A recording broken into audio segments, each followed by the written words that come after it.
You are listening to the Archaeology Podcast Network. The APN is currently looking for network sponsors. Hear your company right here at the beginning of the show in over 60 episodes a month on 18 different shows and reach 70,000 subscribers. Contact the APN via Chris at archaeologypodcastnetwork.com. That's Chris at archaeologypodcastnetwork.com to sponsor the only archaeology education and outreach podcast network.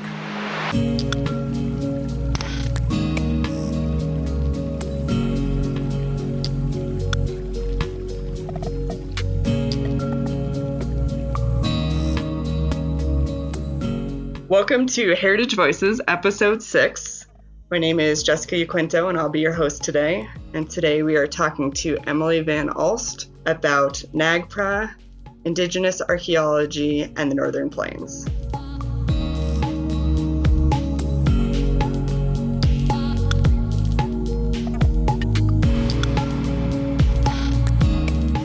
Emily Van Alst is of Sihasapa Lakota descent. She graduated from Yale University in May 2016 with a double major in archaeology and anthropology.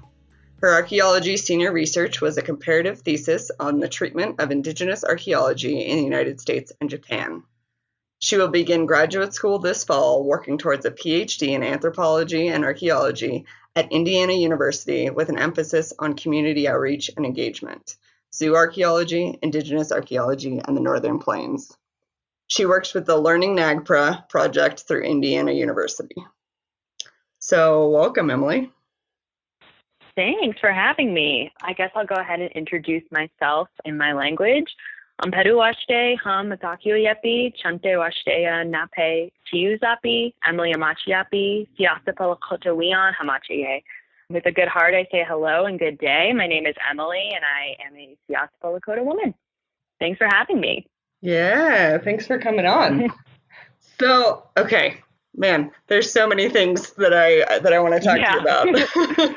Just even at that bio, I was like writing down so many questions when you sent it to me.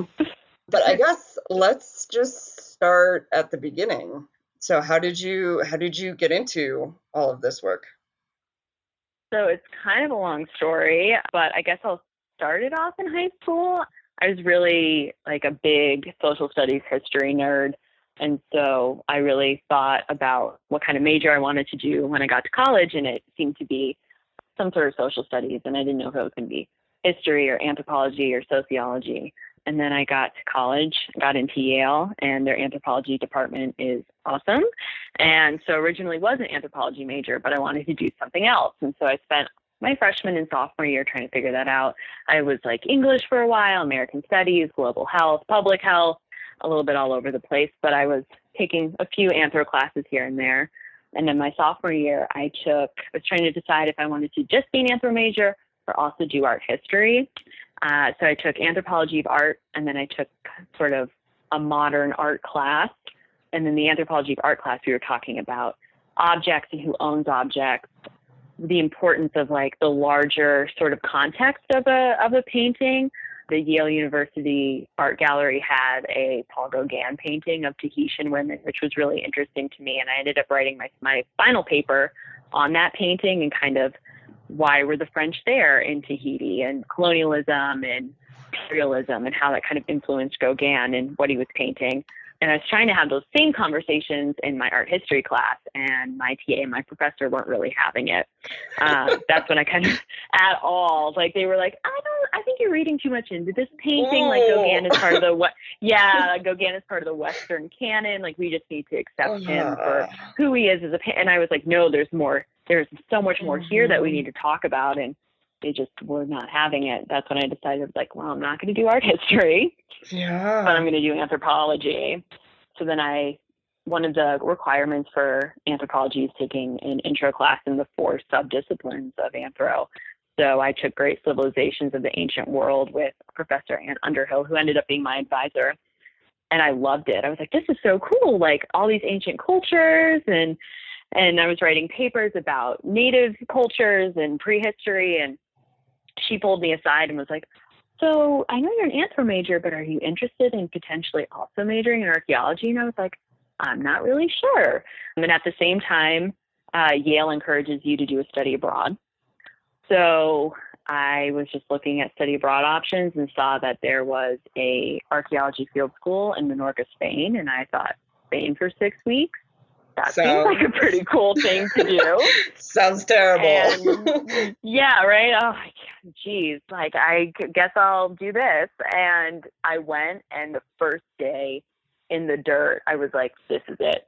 This is what I have to do. This is the coolest thing ever. I just absolutely loved it. And it was cool because it was not only archaeology methodology, but it was also heritage management. Oh, so I kind cool. of got a taste of, I got a taste of both. And though I really liked it a lot, I didn't feel as connected to the place that I was digging, and place is very important for Native people. So I was like, I wonder if I can maybe do a dig next summer where we're kind of talking to the Indigenous people while we're doing archaeology, because even though we were doing heritage management work with the local community in Menorca, that community didn't really feel as connected to what we were digging up. It was prehistoric Talaiotic culture, which was about 2000 BC, and they felt sort of too far away from it. And we were also digging at this old British naval hospital. And since the people there are Spanish, they were like, we don't feel connected to this British naval hospital at all. Like, we don't really care about it. Right. So we were trying to engage them with it. And my team kind of came up with, like, what if we did like a sort of haunted house Halloween thing for the kids? And so that was sort of the project that won out of the 3 projects that they ended up presenting to the Menorcan Heritage Management Council. And I think they implemented it. I'm not 100% sure, but that's what our professors really liked the most. But again, that community didn't seem that interested in the work that we were doing. So I did a little more research. And so summer 2015, I went to Ribun Island in Japan, where they were doing archaeology with the local Ainu people, which was super cool to talk to Indigenous people of Japan, which you don't really hear about that much. Right. And yeah, exactly. I was like, wait, what is happening here? And talking to, it's like, what?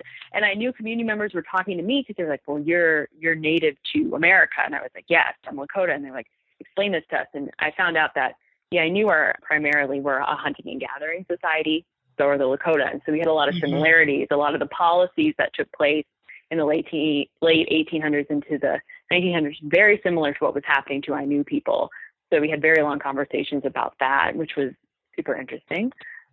Yeah, so that was kind of my experience in Japan, and that's kind of what prompted me to do a sort of comparative study for my senior thesis in archaeology. And that was super, super cool. And then I ended up going to Peru for a month last summer and Barrow, Alaska for 3 weeks, working with descendant communities. That is amazing. That same sort of work. So I've kind of been all over the world. This summer I'll be digging in Cody, Wyoming, and I'll get to actually do some archaeology in America and take what I've learned globally and bring it here, which is going to be really awesome. So, yeah. Well, okay, let's talk about these descendant communities across the world and what has been different, what's been the same, what has really stood out to you. I think the biggest thing for me was after Japan and knowing that the Ainu community was heavily involved in that research. Going to Peru, I went specifically to Yauli, which is up in the highlands. That community began in the 1950s. And so even though I had a preconceived notion of like, these people are going to be super interested in learning about their communities and their ancestors and everything, they actually don't have that sort of relationship that I assumed that they had. And even though they're like, okay, fine, you can do your archaeology thing, they don't really have the same sort of passion that I was expecting them to have, which was really different and interesting. And I don't know why I assumed it. I guess it's just me as somebody who is part of a descendant community. I'm like, oh yeah, like I'm super into this. But for them, they just didn't have the same sort of interest. So that was kind of very different for me. Right. But then when I went to Barrow, Alaska, the Inupiaq people were very heavily involved. So within like a month, I was like up in Peru, and then I went to Barrow, Alaska, and they were two very different experiences. So you definitely, when you go into a different community, you kind of have to leave your preconceived notions behind and what you think a community might want, because that's not what they want necessarily. So yeah. It's Latin America is a really interesting case, and I'm hoping to get some descendant community archaeologists from Latin America on the show, because from my experience in talking to people there, it's much more, there's much more of a sense of everybody is a little bit of everything, where the whole country is indigenous and Spanish and African and whatever other combination. And so in some ways it just gets a lot more complicated, it sounds like, working with descendant communities, because even identifying who that is, and then they may feel a connection, but like you're saying, it may be very different. And so it's a really interesting one that I'd definitely like to dive into more. But this specific community that you're talking about, so when you say it was only formed 50 years ago, you mean people moved into the area only 50 years ago? Or? They moved into the area about in the 1950s, 1960s. So they don't really have there's not like a direct line to those people's culture that we were digging up, which was like pre-Incan. Was Michelle Young is a PhD student at Yale, and it was her project that she's been working on under Richard Berger. And it's pre-Incan, pretty old. And they were more interested in the Incan stuff. It seems like in Peru, that's really the focus. It's like Incan, because Machu Picchu and those things. Right. So they're like, oh, what about the Incan stuff? And Michelle's explaining, no, we're doing pre-Incan stuff. And they were like, well, why would you do that? Why you should just do Incan stuff? And she's like, well, this is my project. So, which is interesting.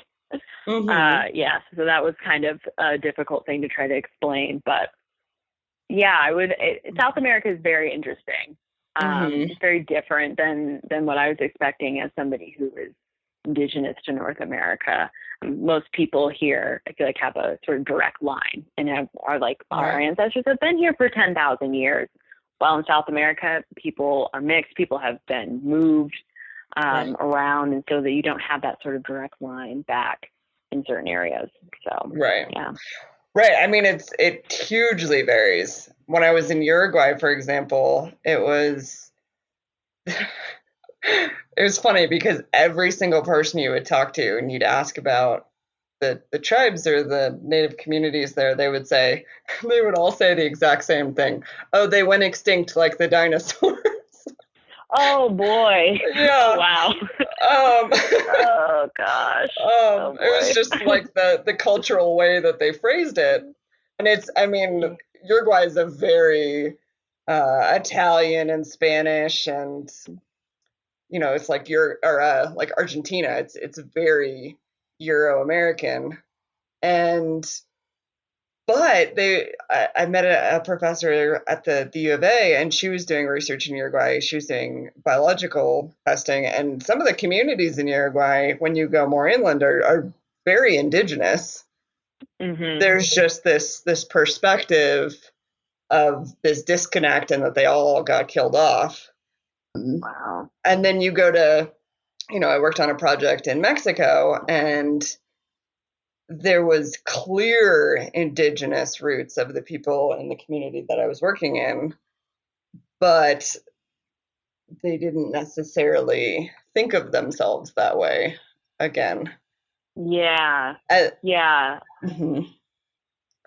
But then, you go to other places, and like you said, there might be a lot of pride around being Inca, or in, parts of Mexico and Guatemala, there's also places where there's very strong indigenous communities. It was interesting. Definitely. Yeah, it's very different all over the world. Mm-hmm.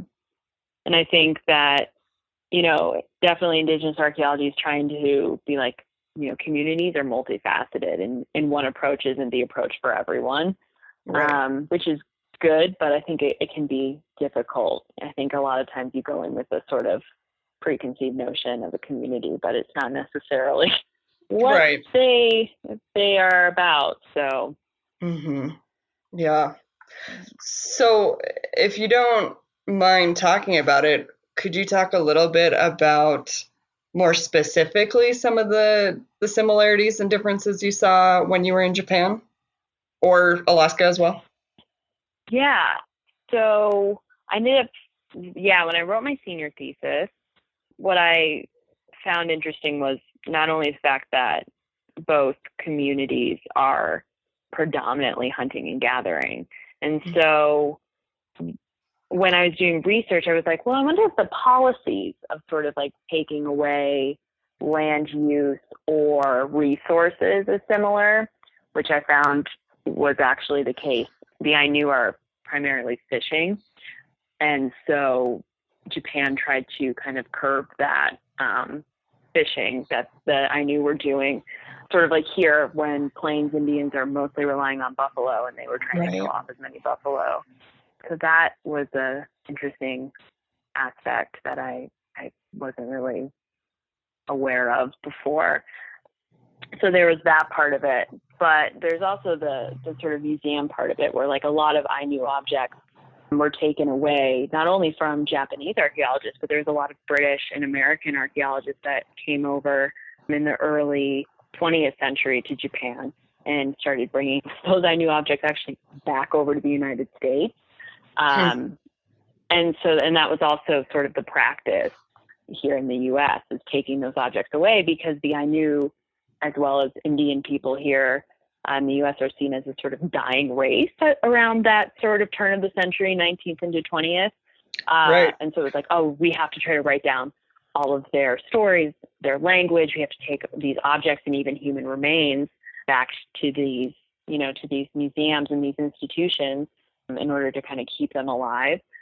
So right now the Ainu are trying to regain those cultural objects and those human remains back, but Japan doesn't really have Native American Graves Protection or Repatriation Act, right? They don't have that sort of legal precedent to call on institutions and museums to give them back.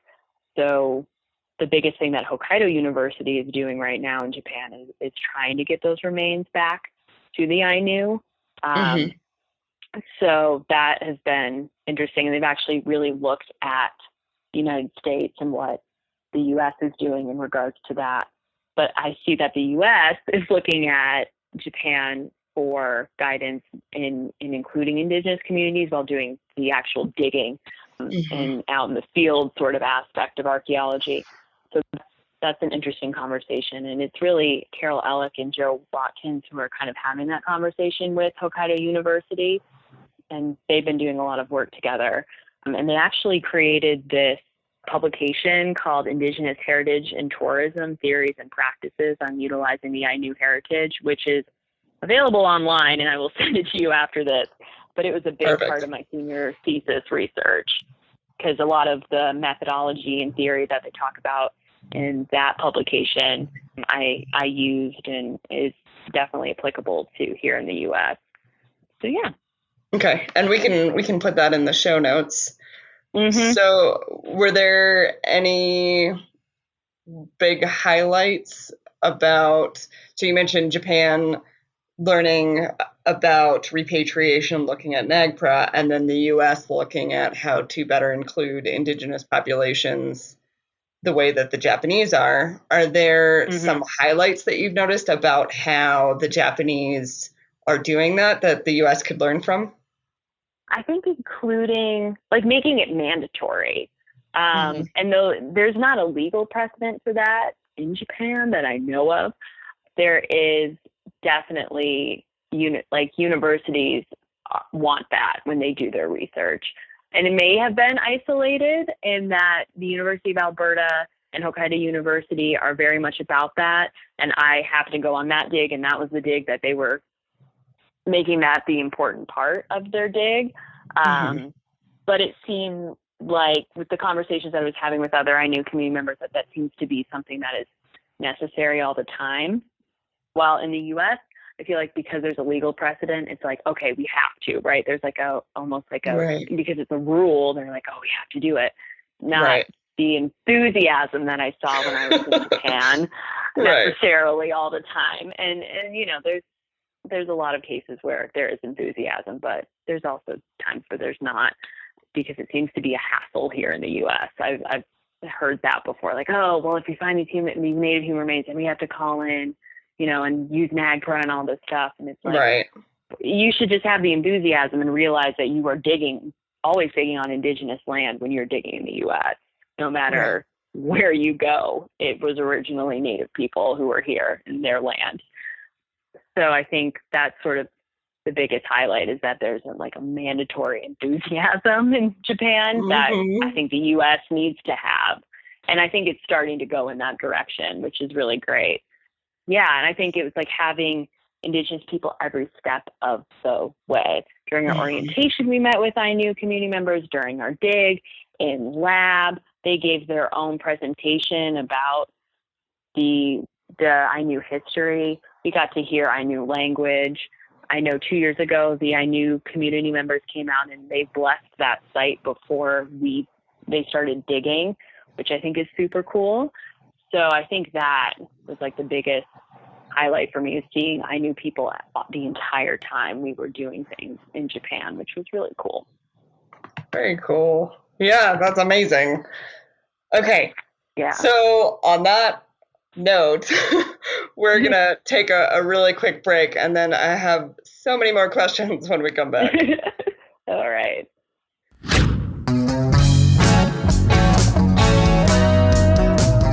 Hey, podcast fans, check out the ARC365 podcast at www.arcpodnet.com/ARC365. That's ARCH365 for your daily dose of archaeology. Each episode is less than 15 minutes long, and we have some great guests recording about awesome archaeology. We also try to throw in some definitions and basic archaeological information. So, check out the 365 Days of Archaeology podcast, only in 2017, at www.arcpodnet.com/ARC365 today. Find us also on iTunes, Stitcher Radio, and Google Music by typing ARC365 into the search. Now back to the show.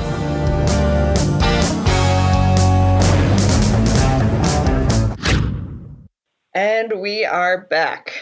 Okay, so I really love what you were just saying right there about how people in Japan want to work with Indigenous people because of what it adds to their research, as opposed to the hassle and the challenges of working with Indigenous communities that people in the U.S. seem to more see. So let's talk about, what are the benefits of working with Indigenous communities in archaeology? Because I feel like that, like you said, and people in the U.S., a lot of times they only see how much of a challenge that can be, and they forget about how much they can gain. Well, I would say probably the biggest thing is cultural knowledge that Native and Indigenous people have. I've been doing a lot of kind of preliminary research before I start my PhD this fall on primarily rock art and ceremonies and native people here in the Northern Plains. And so a lot of the times I'll be looking at something and I'll read what this person has wrote, and I'm like, I don't think that's right. Like, as someone who has been to that, who still practices that ceremony, who goes to that ceremony maybe once a year or every 6 months, I don't think the description is correct here. And so I think that there's definitely a benefit when you have an Indigenous person there on the site with you going, what do you guys think? And the archaeologists are like, well, we think this and this and this. And then the Indigenous person's like, nope, I think it's actually this because, my grandmother taught me how to bead or do quill work or something like that. And then the archaeologists go, oh, see, we wouldn't have known that because we're not part of that culture. So I think the biggest thing is the cultural knowledge that Indigenous people have. So I think it's really important that Indigenous people become archaeologists because you're kind of living in both worlds. And I talked about that in my article for Working It Out Together. Having cultural knowledge, my aunties and my uncles teach me, and I get to teach them about archaeology. But I think that archaeologists just need to be open to having a sort of tribal liaison. And that was something that I saw when I was in Barrow, Alaska, is that we had, his name is Corey, and he was half white, half Inupiaq, and he was our tribal liaison. And so he was able to kind of work with us and then work with the local community. And he had cultural knowledge that he was able to help us or use when we were digging. So I think it's important that that cultural knowledge is really, really important and definitely adds to archaeology. Mm-hmm. Yeah. A lot of the time you'll hear archaeologists say things like, oh, they're too far disconnected from this group to actually know anything, or just different variations on that. And my thought is always, well, it's definitely going to be a hell of a lot closer than your cultural perspective. Right, exactly. Because there is a level of cultural continuity there, even if it's not up to what you think the standard should be, A. And B, the diversity of perspectives is really important because archaeology is so heavily Euro-American white dominated that the way that things are looked at is largely from one perspective, and you're going to miss possibilities if you're looking at it from one cultural perspective, especially one that doesn't have any of that cultural continuity. So, like, for example, recently I was talking to a tribe and they were talking about rock art, like you're saying, and the fact that basically archaeologists could not seem to grasp the fact that they had plants in their rock art. Like, the fact that they always turned everything into an animal, basically. Yeah. Because from a more Western perspective, animals, they're more human-like, they have more agency, and from a tribal perspective, that's not, that difference isn't there. Right. Necessarily. Yeah. And so, you can have plants that are very important, but from an archaeological perspective, things like that will get overlooked or interpreted other ways. Yeah. Yeah, I actually went to a rock art panel when I was at SAA's, and somebody was talking about they had spent years trying to figure out this one petroglyph and what does it mean, and they couldn't figure it out because it looks just like linear writing, and they brought a Crow tribal member out to the site, and he goes, oh, that's a tobacco plant.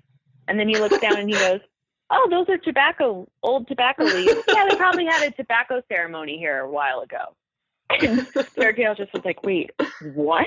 We've been spending years trying to figure this out. And the Crow elder was like, yeah, that's just how it is. Like, oh my God, this is why you need Indigenous people here when you're doing archaeology. Right. Exactly. Yeah. Yeah. And the other thing I was thinking about too is that archaeology is also has been very male dominated. And so, and in anthropology. So a lot of the time stories and ceremonies and traditions that have been written down have been predominantly male ones. And so I think it's really important that women are archaeologists. We have Native women and Indigenous women doing archaeology because they are able to recognize women's ceremonies that have gone sort of undocumented, I think, for a very long time. So I think that is also super important that we have women in archaeology looking at those sorts of things.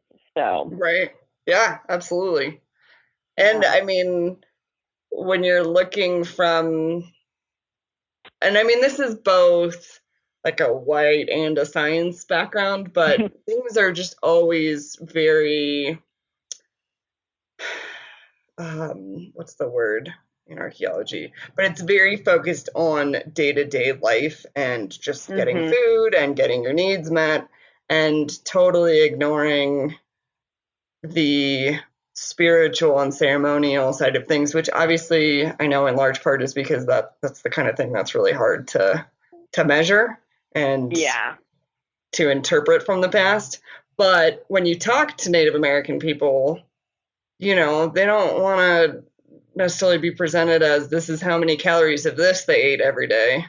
Yeah. So it brings a lot more life to these discussions of past people when you bring in that Indigenous perspective. Yeah, definitely. And, I was talking to I was recently out on Pine Ridge, and we were doing ceremony this past weekend, and I was talking to my uncle, and he goes, yeah, he's like, Lakota ways it's not a religion. Like what we do, our ceremonies aren't religion. It's just being Lakota. It's what we do every day. And right. I was like, yeah, exactly. Like, I think archaeologists need to start to, and anthropologists and historians need to understand that the way that Lakota people lived back then and still today is that Lakota ceremonies and traditions are not just like a religion, right? It's like a lot of people in white society will like go to mosque or go to church, and it's like just on Sunday or just on Friday or whatever day.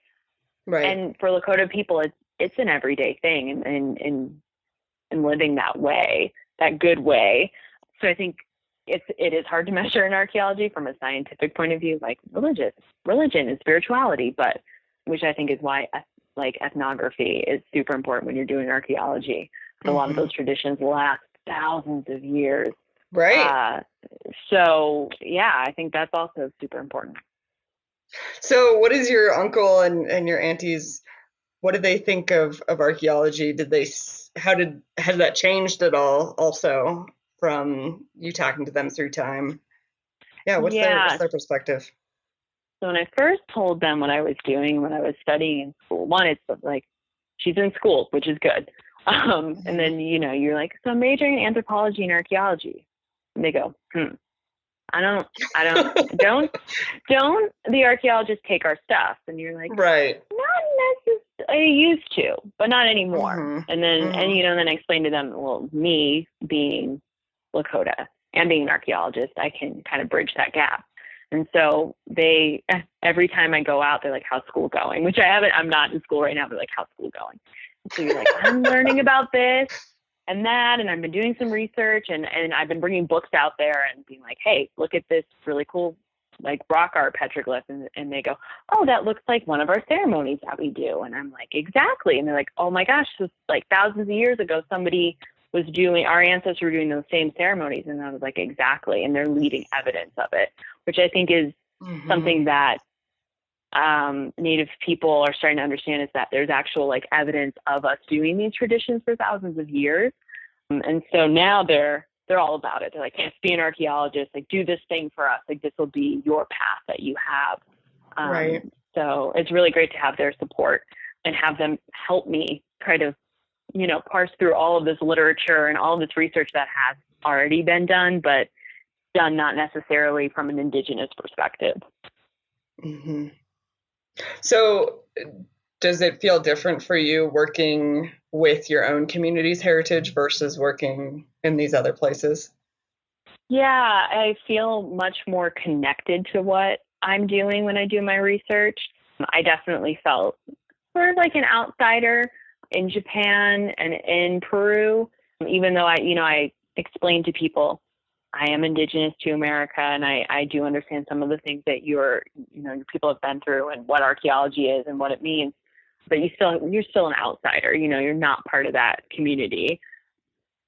So it's definitely rewarding across the board, but it's like more rewarding working here with my own people. Mm-hmm. Mm-hmm.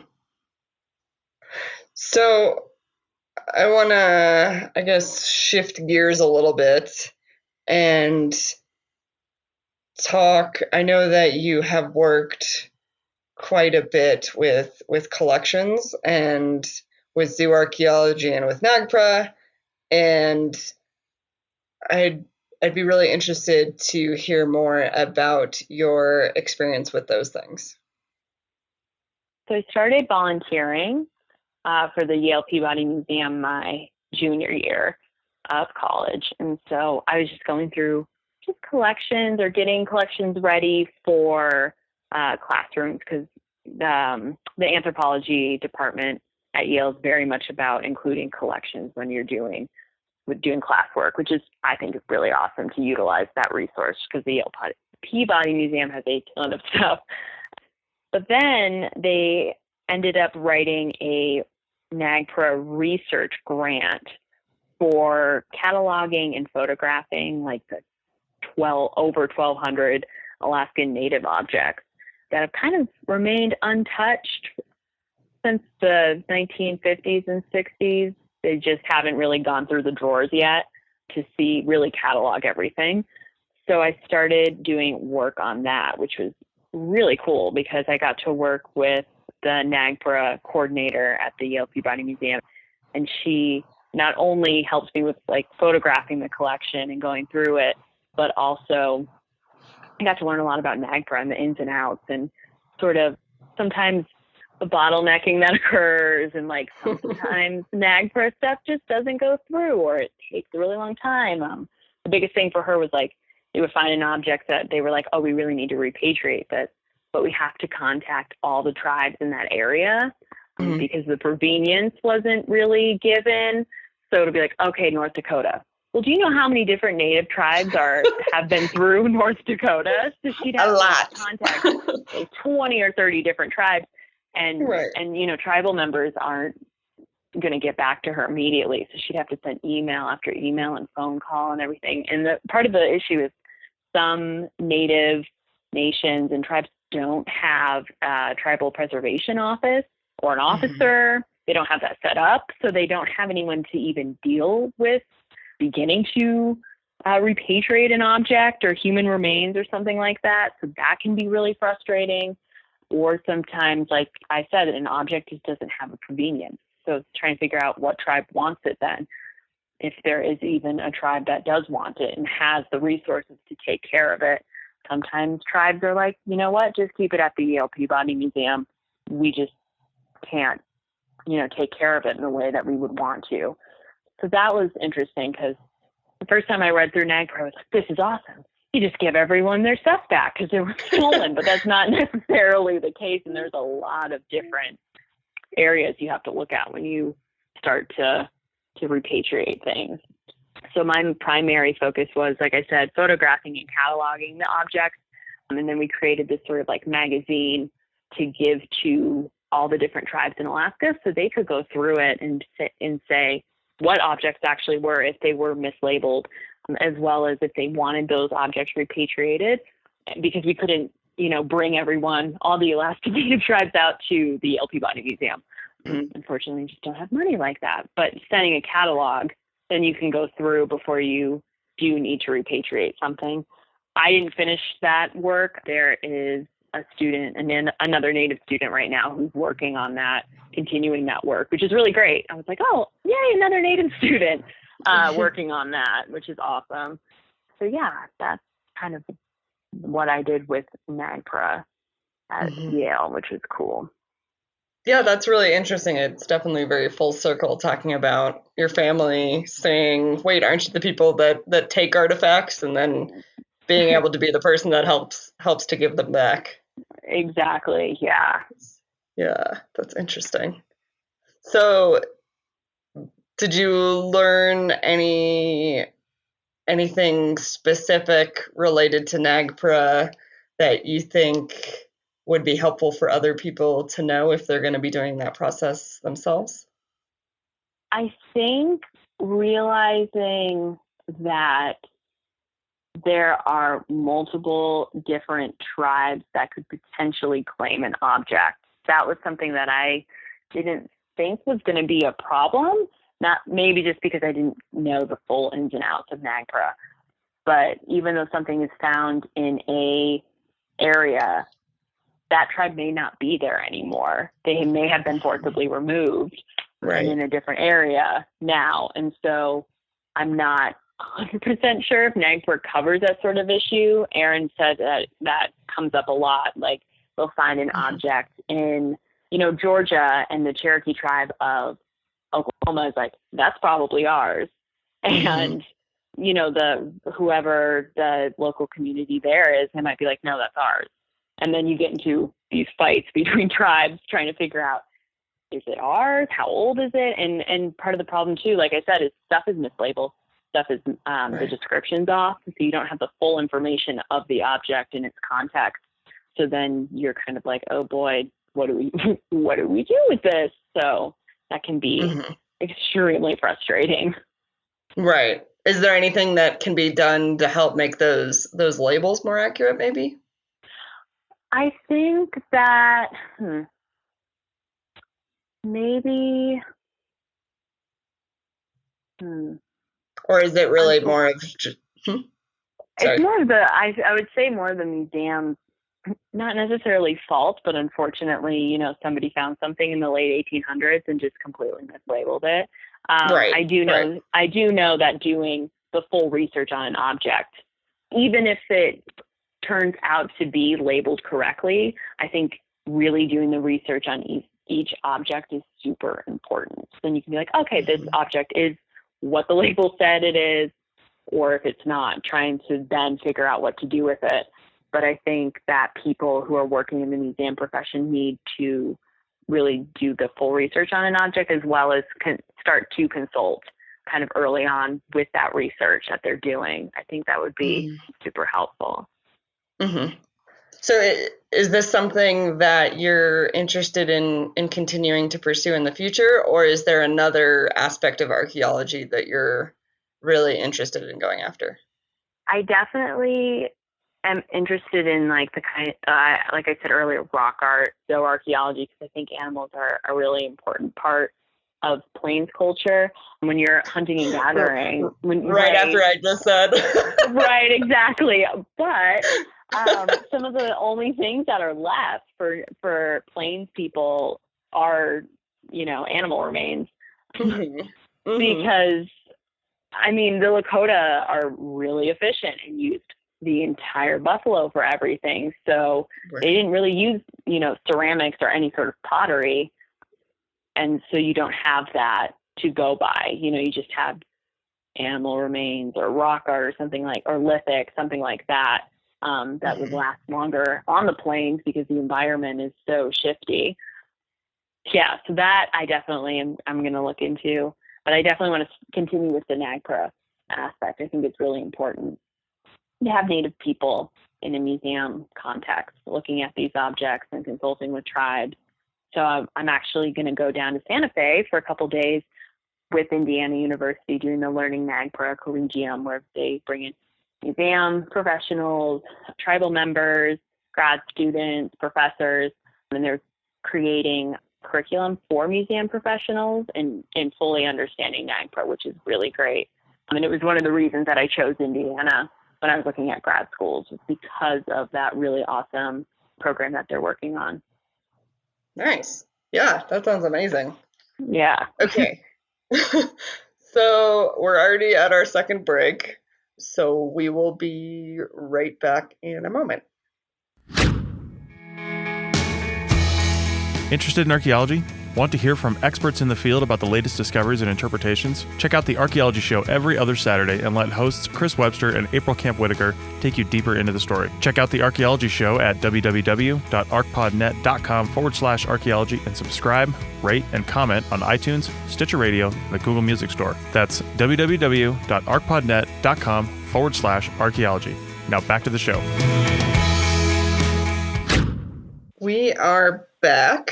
So, okay, I want to go a little bit further into what you were just talking about. Can you tell us a little bit more about the zooarchaeology work that you did? So I haven't had that much experience with it. My biggest experience, though, was in Japan. I have had more experience than I initially thought. I take that back. In Japan, I worked on this site that was a lot of different cultures because we went through a lot of different layers. But it was Ainu and Jamon, and so it was basically conclusion of my summer was that it was a dog butchering site.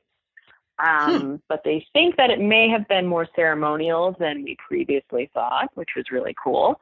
So my second to last day on the site, they're like, okay, you should just be cleaning your pet and finishing up. And so I'm like, oh, well, this is like a little tailbone. That's interesting. And I keep digging and digging, and I found a fully articulated dog skeleton that was like laid out on its tummy. I was like, oh boy.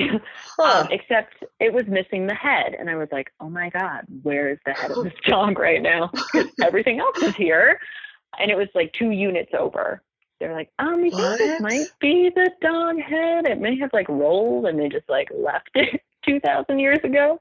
So that was really cool. And they were doing, they've been doing a lot of DNA testing on the dog on that site.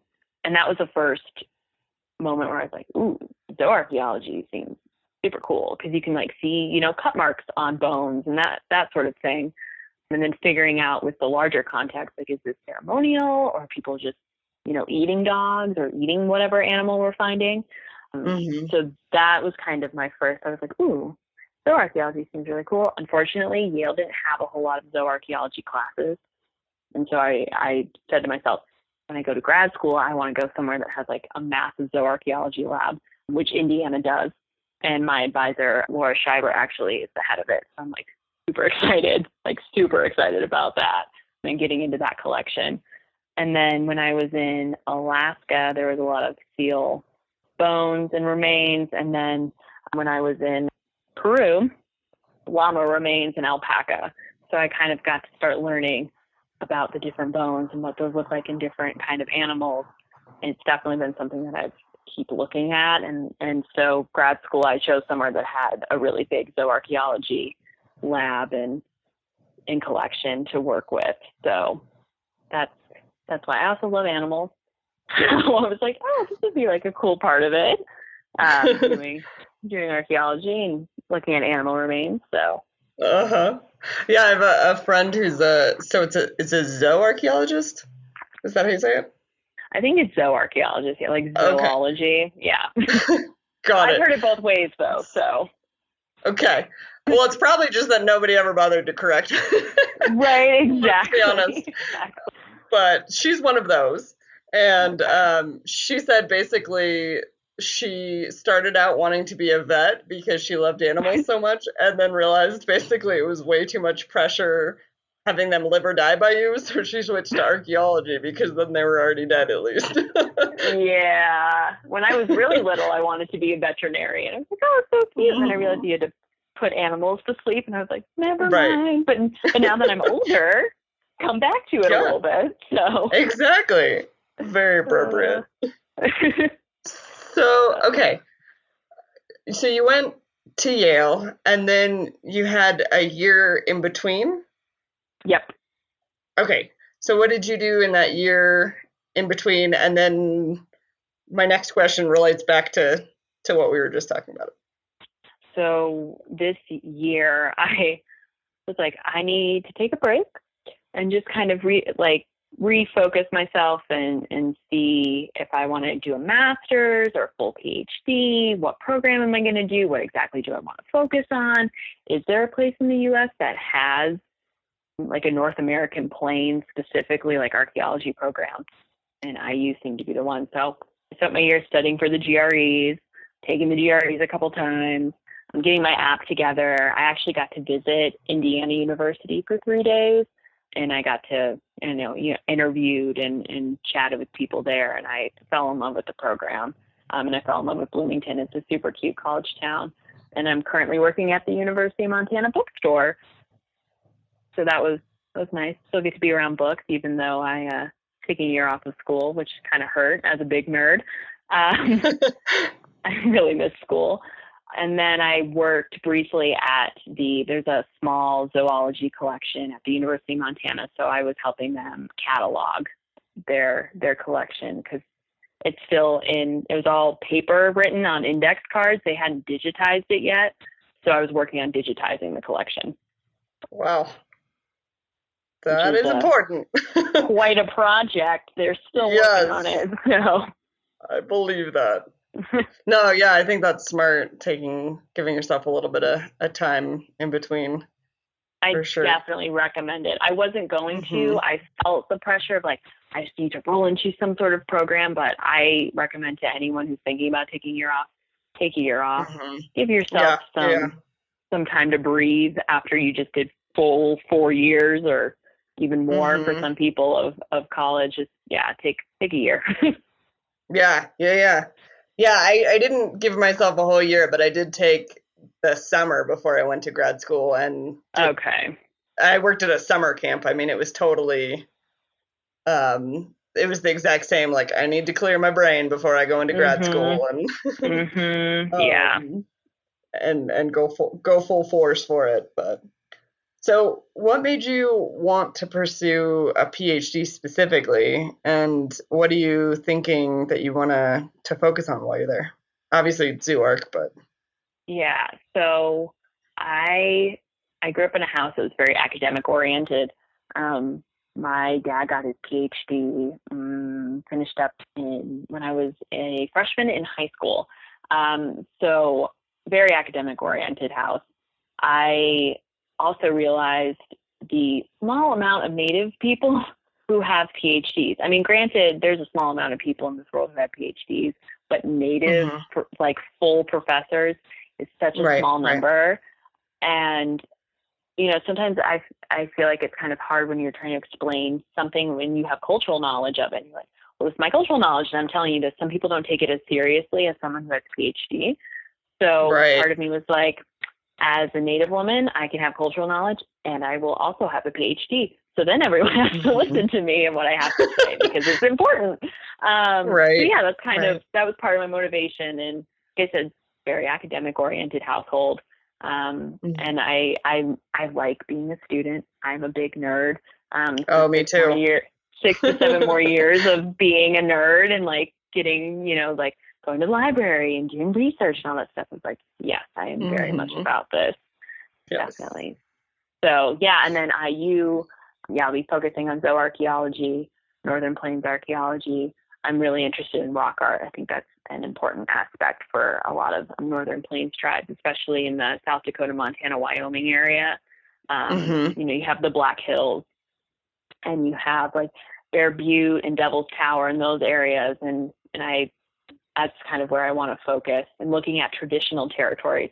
And Lakota people, their traditional territories extend from Missouri River to the Powder River in Montana. Even though the majority of the reservations nowadays are just in South Dakota, that territory expanded much further Right. back in pre-contact society, which is the area that the time period that I'll be studying is pre-contact society specifically, hmm which I'm super excited about. That'll be fun. Yeah. So, okay, you mentioned Devil's Tower. So naturally, I have to ask if that's something that you heard about much growing up. What was your family's perspective on that, if they have Yeah, I one? mean, hmm technically it's not Devil's Tower. It's Right. Mato Tipila, which is Bear's hmm house. So that's another interesting aspect is kind of that I want to look at is, well, these are the native names for these things. Why are they the native names for these things? What is Right. the full Right. history of the Black Hills, of Bear Butte, of Mato Tipila? Like why are those sites important? And that's part of the rock art is like seeing those natural formations, but knowing that those natural formations for Native people are really important. hmm I think people have the tendency to go, oh, like Stonehenge, like somebody built that and that's obviously ceremonial. It's like, well, why can't a natural formation here in the U.S. be seen as ceremonial, be as I don't know, as important as a Stonehenge? So Right. that's something, yeah. And, I grew up with those traditional stories of those places too. So I really wanted to kind of take that science part and that cultural knowledge again and bring those two together to really understand these sites.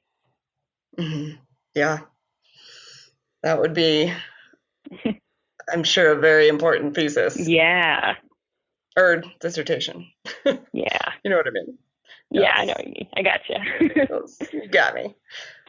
So, okay. So then how did it end up that you're going to be working for Learning NAGPRA, and do you know much about what you're going to be doing with them? So when I went to interview at IU, I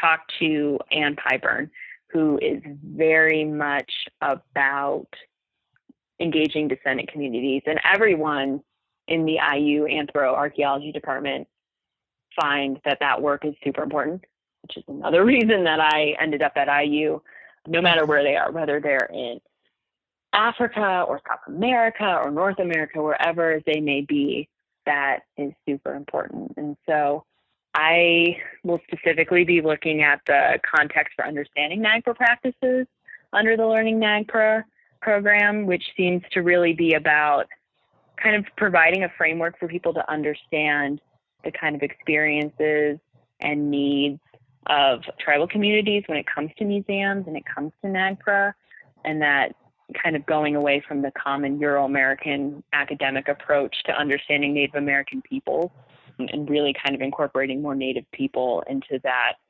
sort of rhetoric. So that's kind of what I will be focused on when I'm down there, which I'm super excited about.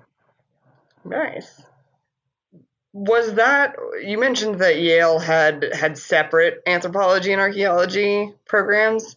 Mm-hmm. Did you feel like those kinds of aspects were missing at Yale because the two were separated out? I found that Yale's archaeology department seemed to be more theoretical in practice. Mm-hmm. So instead of more, classes where it's like, oh, okay, we're going to just focus on doing zooarchaeology, and what does that mean? It's more like, well, like this is like what you would do if you were out in the field, and like this might be the sort of conclusion you would draw from looking at these types of remains. And I'm a very practical person, so that's kind of why I traveled a lot during the summer and went on as many field experiences as I possibly could, because I wanted the practical knowledge of going to a field. I didn't want to just be an armchair archaeologist, as some people call some archaeologists, the armchair archaeologist. And I think it's because of the sort of, I guess, the history of archaeology and anthropology at Yale. Yeah, I mean, the anthro department and the archaeology department are not separated technically for grad students, but they are for undergrads.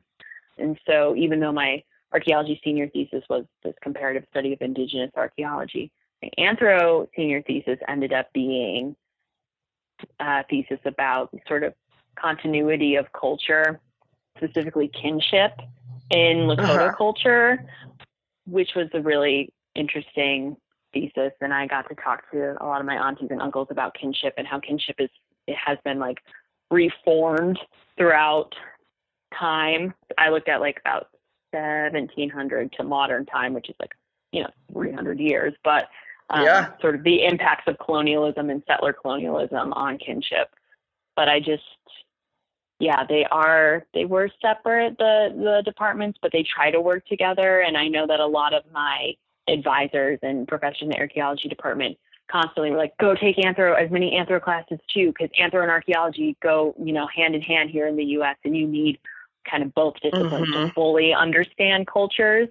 So yeah, I took as many anthro and archaeology classes as I could get my hands on. And I think that's because a lot of my professors went to UC Berkeley and University of Michigan, where those departments are very much like there's anthropology and then archaeology underneath. But when I was in Japan, the anthro and the archaeology departments are completely separate, I was like, oh, really? And they're like, yeah, like archaeology is its own discipline. It doesn't have nothing to do with anthropology, even though anthro and archaeologists will work together in the field. So that was interesting. Yeah, even though you're studying separately, you're still working together. But I think that's one of the great things about archaeology. It's so interdisciplinary, and you need as many people on deck to fully understand an entire culture, right? Absolutely. Okay, we're getting close to the end of time here. That sounded I didn't mean it to sound ominous like this. Yeah. But so what kind of advice then would you give? It sounds like So for students trying to learn as much as possible of different aspects of archaeology and anthropology and different disciplines. But what kind of advice, well, I guess there's two parts of this. What kind of advice would you give to people wanting to work with tribes and descendant communities, A? And B, where would you like to see anthropology and archaeology go in the future? Is there anything you want to see changed, or more of, less of, things like that? So to start, advice for people that are looking to work with tribes or descendant communities. I think my number one thing is do not go into a site with preconceived notions, which is something that I'm also, like, even though I am part of an Indigenous community, I'm still learning, right? And I talked about that when I was in Peru and Japan and up in Alaska. And then you can't go into a site with your own ideas. And I remember I got to see Sonia Adelaide speak, who wrote the book Community-Based Archaeology Research. And she talked about her time when she was in Turkey, and what her and other archaeologists thought that community would want in Turkey was not what that community wanted at all. That community wanted a comic strip. And they're like, all right, I guess we're going to have to make a comic strip for these people. And they worked with the community and they created a comic strip to understand that site. And I was like, that's awesome. That's awesome. But like she said, she's like, I'm an Anishinaabe, and I went in with a certain, preconceived notion of what these people would want, and that's not what they want. And so I think that's my number one for people. My number two then would be to listen. Really, really, like a good ally or anyone is, you need to listen to what these people want. Just being like, well, this is what we did at this site, or this is what I've been researching, is not necessarily what that community would want. So listen, don't just talk.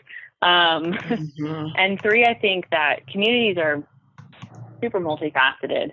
And so even though you're listening, you have to listen to everyone. So what the younger generation might want in a community might not be what the older generation wants, because the older generation has a history with archaeologists that the younger generation might not have that same sort of relationship. So I think listening to everyone, and that there's also multiple, communities in one area that you might be digging on, whose land you're digging on. So even though there's indigenous community, there's also a local community that also is a stakeholder in this area. So I think listening to everyone is really important. And I think remembering whose land you're on, even though you might not be digging specifically for indigenous or Native American artifacts, you're still on indigenous land technically. And so I think remembering whose land you are on and asking the local community, hey, who used to live here, in 200 years ago, 300 years, 5,000 years ago, like no matter what the time period, I think it's important to ask and to listen and to remember whose land you're on. Yeah. I'm just sitting here nodding my head at all of that. Yes. I think that's really important too, that you brought up making sure you're including different components of the community. And I know that's hard in the US because there is the structure that you have to work through, like tribal historic preservation officers or the cultural resource department or a tribal council or whatever. But I do feel like you're saying that different parts of the community do have different perspectives and different goals. And I think a lot of times people assume that young people don't care. Right. And I haven't found that to be true. No. I mean, in my experience, I've gone into some of these communities where they've said, the young people don't care, and the young people will come up to our booths and want to talk to us and say, oh, I've heard archaeology is really cool, and I'm not an archaeologist, but still. So I mean, that's a really, really important point. Yeah, I think remembering the youth and engaging the youth, because you engage the youth and you begin to create little archaeologists that are going to grow up and be interested in that and could potentially give back to that community as an archaeologist themselves. So I think that's also important, is like youth, but remembering, like you said, remembering everyone, because there's a lot of people and it's very multifaceted. And tribal politics, of course, but that's a whole other conversation. Right. Yes.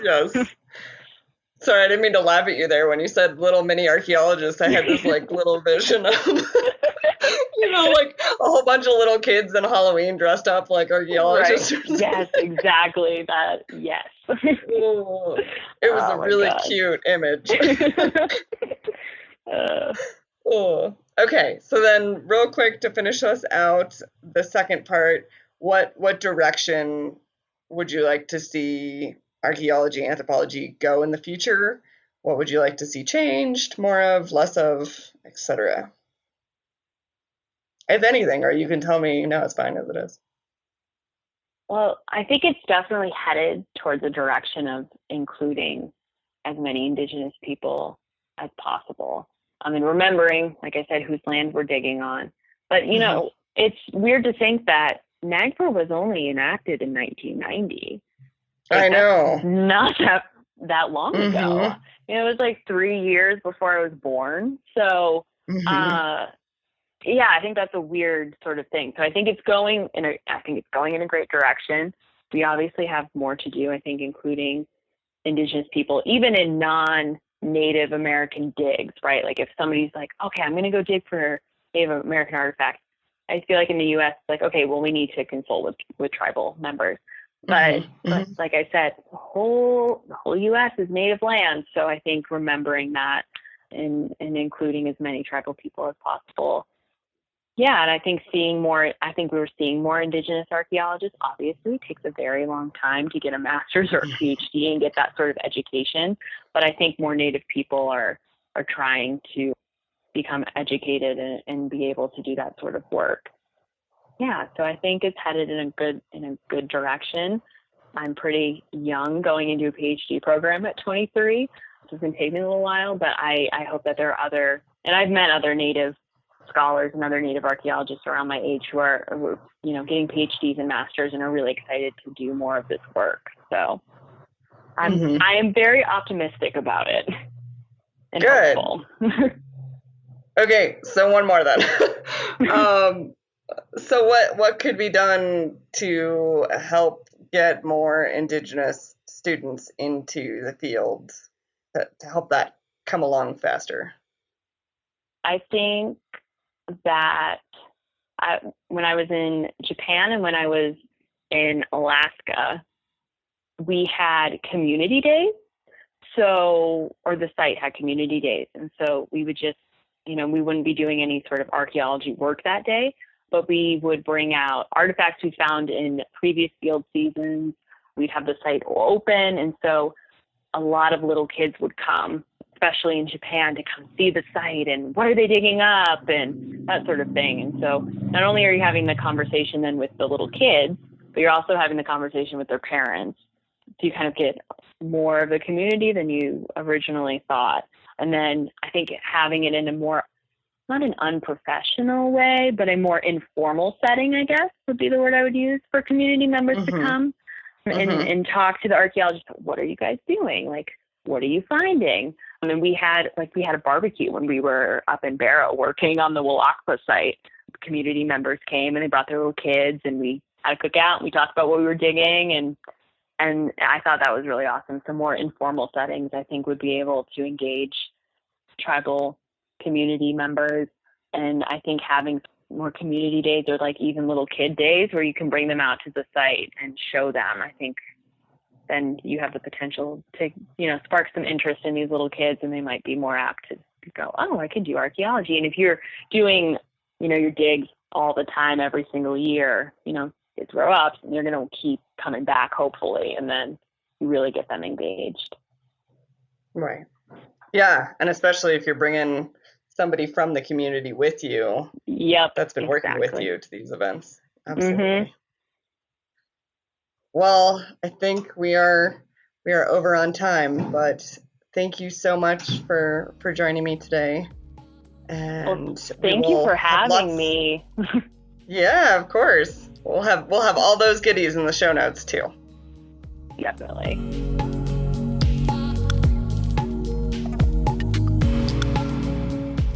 Thanks for listening to the Heritage Voices podcast. You can find show notes at www.archaeologypodcastnetwork.com/Heritage Voices. Please subscribe to the show on iTunes, Stitcher, or the Google Music Store.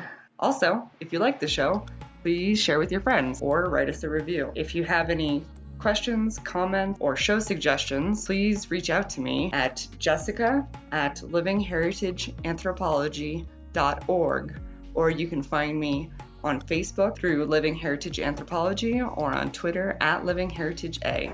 As always, thank you to Lyle Belenqua and Jason Nez for their collaboration on our incredible logo.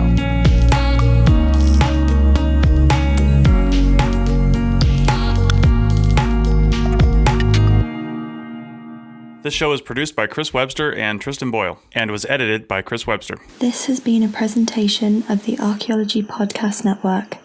Visit us on the web for show notes and other podcasts at www.archaeologypodcastnetwork.com.